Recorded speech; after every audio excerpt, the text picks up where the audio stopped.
Muy buenas y bienvenidos a un episodio más de vuestro podcast Estrategas del Trail y Run.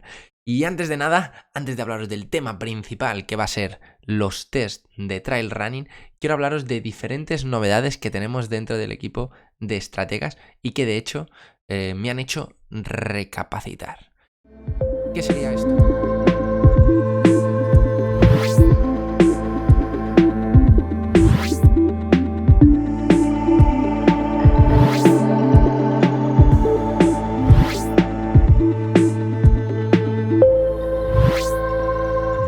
¿Qué sería esto? Pues las últimas semanas Antonio, uno de nuestros entrenadores, uno de nuestros grandísimos entrenadores, ha tenido un accidente con la bici, por una simple consecuencia, que una cigüeña le pasaba mientras estaba circulando por la carretera.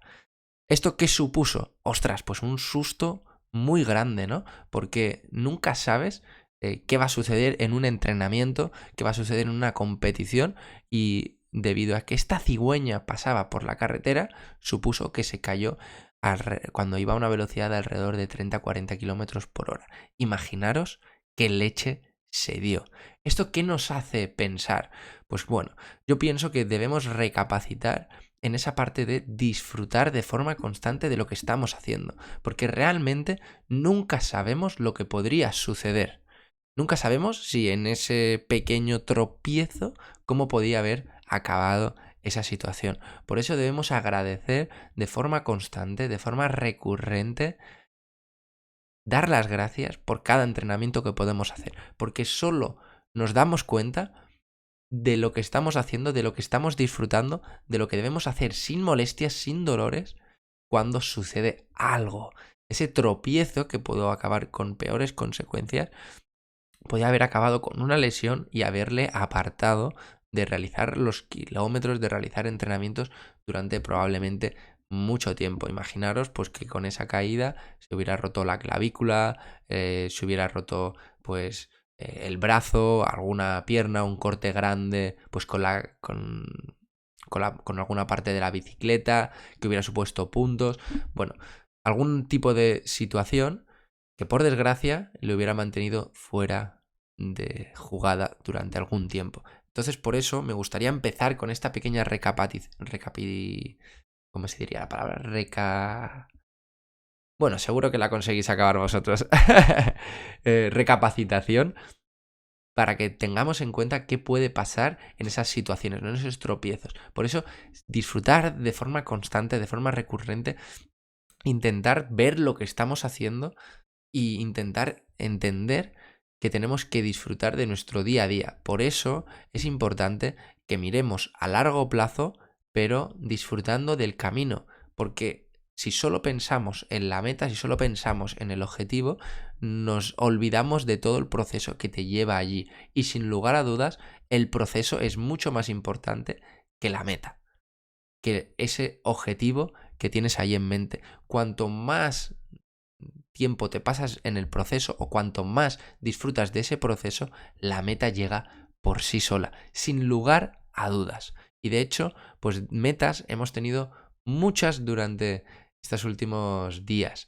Incluso carreras muy largas de más de 100 kilómetros o competiciones no tan largas, pero muy interesantes para algunos de nuestros deportistas, como por ejemplo puede ser el caso de Alejandro Carnes, que estuvo participando en una carrera mítica, que no son muchísimos kilómetros, entendiendo lo que es muchísimos kilómetros en la ultradistancia, pero sí que es un desnivel muy alto. La travesa es una de las carreras probablemente más duras, según muchos corredores, la más dura que hay en España, en la península. ¿Qué serían? Pues son 74 kilómetros, pero el problema es por dónde discurren estos 74 kilómetros. Y Alejandro, pues, incluso siendo padre de familia, teniendo pareja, teniendo un trabajo normal y corriente como todas las personas, consiguió participar en esta prueba y acabar. Decía que los tiempos de corte eran muy pequeños, entonces a pesar de tener muchísima experiencia a la larga distancia, corriendo, habiendo participado en carreras de más de 100 kilómetros, como por ejemplo ha participado en 2 ocasiones en un Miliac, que es una carrera también muy dura de ultradistancia. Esta carrera se le hizo bastante complicada por estos tiempos de corte, pero eso sí, lo bueno es que venía bien entrenado y consiguió mantener ese nivel durante toda la competición. Consiguió estar de forma constante corriendo, prácticamente ni paraba en los avituallamientos y se sentía con energía, con fuerza durante la carrera. Esto es muy importante cuando nos enfrentamos a estas pruebas de tanta complejidad, que ya no solo es conseguir acabar la prueba, sino ir detrás del crono, porque los tiempos de corte por seguridad en muchas pruebas son bastante ajustados, por eso debemos llegar bien entrenados. Lo bueno es que estoy muy contento porque todo el entrenamiento que estuvimos haciendo para preparar esta prueba, tanto Bernat como yo, que también le estuve ayudando, fue imprescindible para que consiguiera sacar el máximo potencial en ese rendimiento de esta prueba. La verdad que enhorabuena, Alejandro, me cago en la leche, un día más, una carrera más, hemos conseguido dar guerra.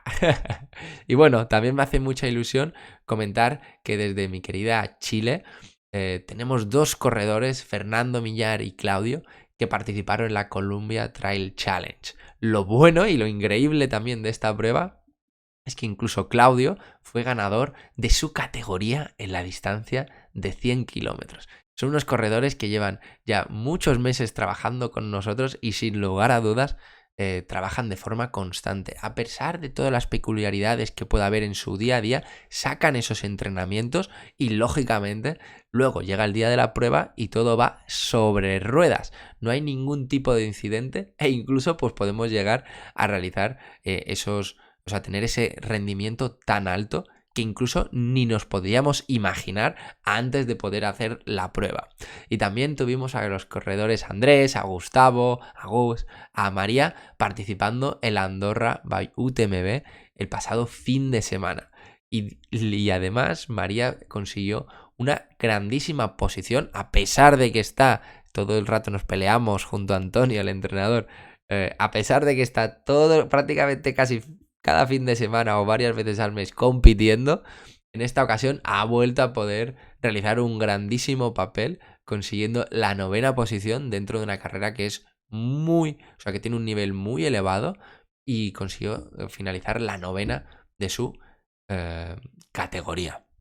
Y tanto Andrés como Gus hicieron un papelón teniendo en cuenta que son carreras, en el caso del Andrés y de Gustavo, muy largas, de muchísimas horas, y al final estar peleando desde el inicio hasta el final en esas carreras, teniendo claro que no tenemos trabajos en los cuales nos permitan estar entrenando 24 horas al día y luego nos plantamos en carreras que son larguísimas, pues conseguir disfrutar de esos entrenamientos y luego plantarte en el día de la carrera y acabar la carrera sin calambres, sin molestias, pudiendo caminar al día siguiente, sin vómitos. Esto es espectacular y pienso que es lo que debería tener cada uno de vosotros al acabar una carrera, que hayáis podido disfrutar de todo el proceso para llegar al día X y que luego la carrera vaya sin incidencias, que no te estés arrastrando por la misma competición. Y bueno, vámonos al tema de hoy, que serían los test para trail running. Antes, recordándote que estaríamos encantados de poder ayudarte a empezar a entrenar junto a nosotros. Sin lugar a dudas, para nosotros es un verdadero placer poder acompañar a tantos corredores a diferentes pruebas, pues junto a Antonio como entrenador, a Bernat como entrenador o José Carlos siendo nuestro dietista nutricionista, para haceros la vida más sencilla, para que consigáis pues algo tan normal como sería compaginar vuestra vida laboral, vuestra vida social y vuestra vida familiar junto a nuestra pasión, a nuestro hobby, que es el entrenamiento. El problema es que muchas veces pensamos que para participar en una carrera de, por ejemplo, 100 kilómetros tenemos que hacer tiradas de 50, de 70 kilómetros. ¿Y qué sucede al final? Que llegas a la prueba y o sufres mucho o incluso te puedes llegar a lesionar, como es el caso de varias personas que conozco, que llegan a esa prueba, no la disfrutan porque llevan una carga de entrenamiento muy elevada y entonces pueden sufrir lesiones incluso las semanas antes o durante la misma carrera. Y luego incluso al finalizar la carrera no quieren saber nada más del entrenamiento. Y para mí eso es un gravísimo fallo que siempre hemos estado en contra. Por eso, si te gustaría hacer las cosas de otra forma, en los entrenamientos que para nosotros están basados en la ciencia, en sacarle el máximo partido a tu tiempo, adaptado a tu estilo de vida para que consigas cada uno de tus objetivos. Sería un verdadero placer poder escucharte, poder conocerte y ver si realmente podemos ayudarte a hacerte la vida más fácil respecto al deporte. Porque ya sabes que somos estrategas y nuestro objetivo no es solo crearte un plan de entrenamiento, sino que sea algo más sencillo para tu día a día. En la parte de los test, ¿qué tenemos? Pues bueno, vamos a ver los diferentes test para diferentes escenarios. ¿Y a qué me refiero con ello? Porque en montaña tenemos algunos test que son los que llamamos los de uphill, son los test de cuesta arriba. ¿Qué significaría esto? Pues al realizar este tipo de test, lo que nosotros estamos buscando es que al tener en cuenta las características de la montaña, que serían pues cuesta arriba, es algo muy sencillo que tendremos que pasar tiempo en la montaña, lo pasaremos corriendo, lo pasaremos cuesta arriba. Entonces debemos considerar que nuestro deporte, ¿qué tiene? Pues tiene esa parte de la locomoción que sería distinto a la parte de correr en llano. Y es por eso que este tipo de test nos va a ayudar a conseguir determinar un poquito más esas zonas de entrenamiento para la carrera cuesta arriba, siendo pues el resto de modelos que podríamos utilizar de test para correr en llano o cuesta arriba o incluso pues cuesta, o sea, bueno, esos test que podemos utilizar en la parte de llano, incluso test que podríamos utilizar cuesta abajo y también pues intentar hacer algún tipo de test para la parte de caminar. Cada uno de esos tipos de test tendría sus características propias. Y primero de todo, pues en la parte de esos test cuesta arriba, ¿para qué los utilizaríamos? Pues para entender que el tipo de trabajo biomecánico de cuesta arriba va a ser diferente. El tipo de trabajo muscular, el tipo de trabajo mecánico sería diferente. O sea, algo tan sencillo como entender que habría una mayor implicación muscular y distinta al resto de grupos musculares que tendríamos en la parte de llano. También en la parte de cuesta arriba tendríamos un menor aprovechamiento de esa energía elástica, es decir, ese muelle que nosotros tenemos a la hora de correr en nuestros pies va a ser distinto, de hecho, siendo prácticamente nulo a partir de pendientes entre el 25 y 26%. Por tanto, el trabajo muscular interno sería 100%. Es decir, que habría un mayor gasto metabólico. Y también en este tipo de entrenamientos de test cuesta arriba habría una mayor generación de potencia. Es decir, que debido a esa diferencia de uso muscular a nivel biomecánico, sería un trabajo menos eficiente que nos produciría una mayor generación de potencia a la hora de movernos. Es decir, una menor velocidad de desplazamiento y un mayor coste económico. ¿Cuál tendríamos? Pues mira, por ejemplo, tendríamos los test de 3 minutos a la máxima velocidad posible y los test de 10 minutos a la máxima velocidad posible. Este tipo de test también podríamos utilizarlos con los mecanismos que se llaman street, que son para medir la potencia. Nos ayudarían a determinar a cuánta potencia nos estamos moviendo. No sé si conocerías esta parte, o sea, esta herramienta que sería el Street, pero nos ayudarían a cuantificarlo un poquito mejor. Eso sí, ¿esto por qué lo haríamos? ¿Estos test de 3-10 minutos? Pues lo utilizaríamos cuando no disponemos de unos datos de curva de potencia, que es lo que nos necesitaríamos para poder utilizar bien estas herramientas. ¿Cómo se haría? Pues de forma muy sencilla. Realizaríamos un test o sea, el protocolo serían 3 minutos a la máxima velocidad posible, que sería all out, y luego un descanso de varios minutos para conseguir recuperar y una segunda serie de 10 minutos a la máxima velocidad que pudiéramos mantener de forma constante. Entonces, ¿esto qué nos permitiría? Pues tendríamos en primer lugar en los 3 minutos el consumo máximo de oxígeno y en esos 10 minutos finales lo que se diría el FTP. ¿El problema? Pues bueno, pues que necesitaréis esas herramientas para poder utilizarla y para poder determinarla. También uno de los problemas es que para realizar este tipo de test se necesitaría un alto nivel de forma, porque si no, al final varía mucho luego cuando lo llevas a la práctica. Por otro lado, ¿qué tendríamos? Pues los test BAM o PAM de 5 minutos subiendo a la máxima velocidad. ¿Aquí qué obtendríamos? Pues nuestra velocidad aeróbica máxima o potencia aeróbica máxima en subida. ¿Esto qué nos ayudaría? Pues a tener esos datos más reales para obtener esas zonas de entrenamiento a altas intensidades. De nuevo, en este tipo de test, pues ¿qué haríamos? 5 minutos a la máxima intensidad posible. Es importante que sea una intensidad mantenida, no decreciente. Por eso necesitaríamos cuestas que fueran constantes y que no fueran, o sea, que fueran sube y baja, ¿no? De forma constante hacia arriba. Probablemente si tienes alguna montaña o una cuesta larga en algún lugar de tu zona, podrías utilizarlo perfectamente.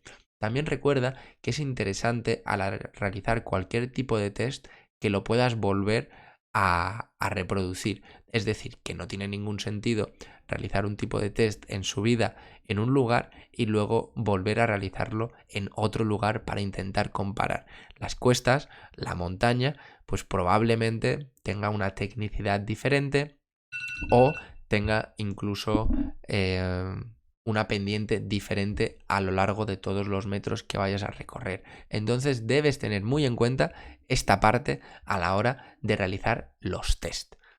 Este test de 5 minutos pues ya no sería tan duro como un test de 3 minutos o un test de 10 minutos para determinar la potencia. ¿Y ventajas de este tipo de test? Pues sería ideal para pruebas de, por ejemplo, kilómetros verticales o distancias más cortas. Nos ayudaría a facilitarnos esos datos de pulso o potencia. ¿El problema de este tipo de test? Pues que lógicamente al ser tan pocos minutitos no lo podríamos utilizar para bajas intensidades, para ritmos cortitos.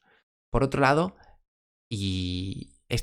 por otro lado, el test que te voy a comentar ahora sí que podría ser más interesante para esas competiciones más largas.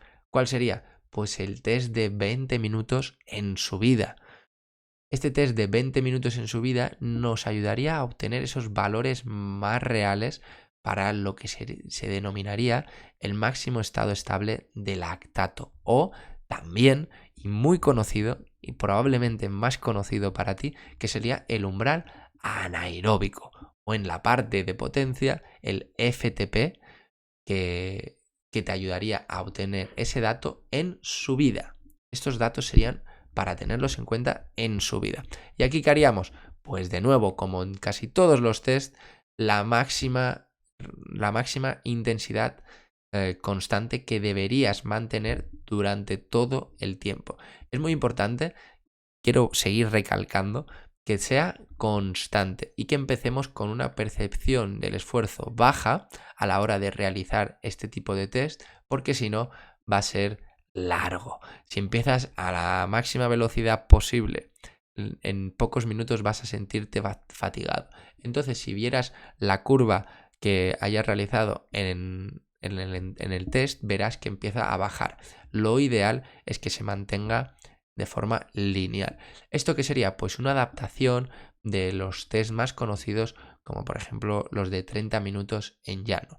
Lógicamente va a ser una actividad exigente para este tipo eh, de, de pruebas, ¿vale? O sea, de tipo de test. Es mucho más sencillo realizar un test de 3 minutos que un test de 20 minutos porque se te hace muy, muy, muy, muy largo. Pero claro, lógicamente es un test muy reproducible que se puede realizar muchas veces y se puede realizar de forma constante. El problema, pues lo que te comento, que es muy exigente debido a que es muy largo.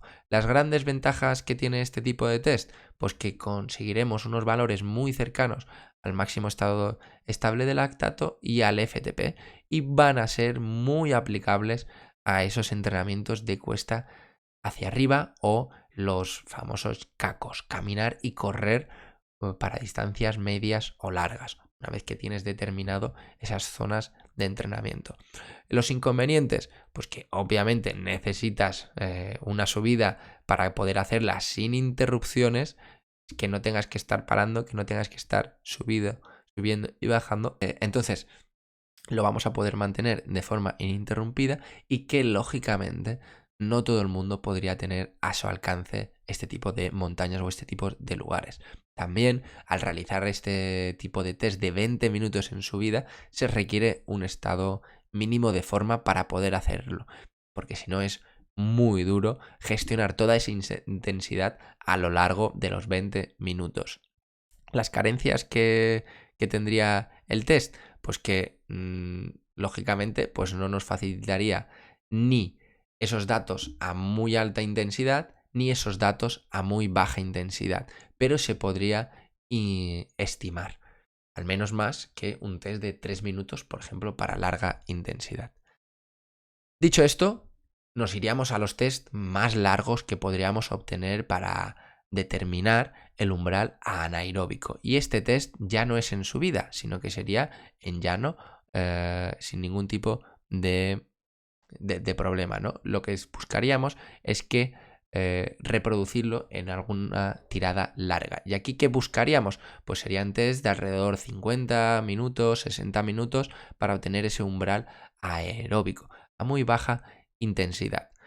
Es muy interesante realizarlo de forma sencilla en rodajes largos y ajustar esa zona más baja, ¿no? Esa zona pues Z1, R1, dependiendo de las diferentes nomenclaturas que vayas a utilizar para determinar tus zonas de entrenamiento, pues será la zona más sencilla de todas, esa zona regenerativa. ¿Esto qué supondría? Que requiere de un rodaje. O sea, bueno, ¿qué es lo que tendrías que realizar? Pues un rodaje bajo, a baja intensidad, muy subjetiva, que vayas absolutamente sobrado y de al menos 50 minutos. Que vayas siempre suave. Ahí podrías determinar aproximadamente cuál sería tu ritmo a baja intensidad y a qué pulso estarías yendo o a qué potencia. Y es necesario que en este tipo de test, si utilizas, por ejemplo, la plataforma de entrenamiento Training Peaks, que no exista una deriva cardíaca, es decir, un desacople cardíaco entre el PA y el RH, es decir, la frecuencia cardíaca. Debe ser valores menores o iguales a 5. Bueno, espero que te haya parecido interesante todo lo que te he estado comentando en el día de hoy y que puedas entender que tenemos diferentes tipos de test que deberemos aplicar dependiendo de lo que estemos buscando. Lógicamente, no existe un test único, sino que todos pueden ser necesarios en algún momento. Debes entender qué test necesitas tú para poder realizarlo en tus entrenamientos. Lo bueno de tener test es que tienes un valor de referencia a la hora de realizar tus entrenamientos y puedes entender si estás mejorando o, por otro lado, no estás mejorando.